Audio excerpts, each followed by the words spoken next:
Hey guys, আজি হৈছে বিশ্বকৰ্মা পূজা। প্ৰত্যেক বছৰে আমাৰ ঘৰত বিশ্বকৰ্মা পূজা পালে। সেইবাবে মই ৰাতিপুৱা উঠি দাঁত মুখ মাজি লৈছোঁ। পূজাৰ বাবে ৰেডি হ'ম। ৰাতিপুৱা পদূলি অহাৰ পাছত দেখিলোঁ মোৰ লগৰজনে বিশ্বকৰ্মা পূজাৰ বাবে চাইকেলখন ধৰি আছে।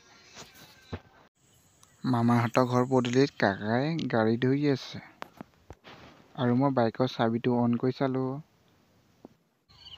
আজি আকৌ বৰ গৰমো লাগিছে, এইবাবে মই এতিয়া সকলোবোৰ ৰেডি হোৱাৰ পাছত আমাৰ ঘৰত সৰু সৰু কণ ভাইটি ভণ্টিহঁত পূজাৰ বাবে আহিলে। দাদা আৰু পেহীয়ে নাৰিকল কাটি আছে আৰু আগপিনে বৰমায়ে বস্তুবোৰ সজাই আছে ধুনীয়াকৈ। সকলোৱে আঁঠুকাঢ়ি এতিয়া প্ৰাৰ্থনা গাব আৰম্ভ কৰিলোঁ। আঁঠুকাঢ়ি ভগৱানৰ ওচৰত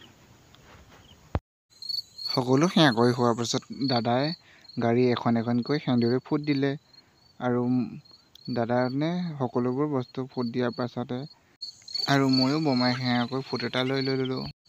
এতিয়া সকলোকে বহিব দি কলপাতত সকলোকে প্ৰসাদ দিলে আৰু সকলোৱে খাব আৰম্ভ কৰিলে। ভিডিঅ' চাই কেনে পালে আৰু মোৰ চেনেলটো ছাবস্ক্ৰাইব কৰিব নাপাহৰিব। Bye bye.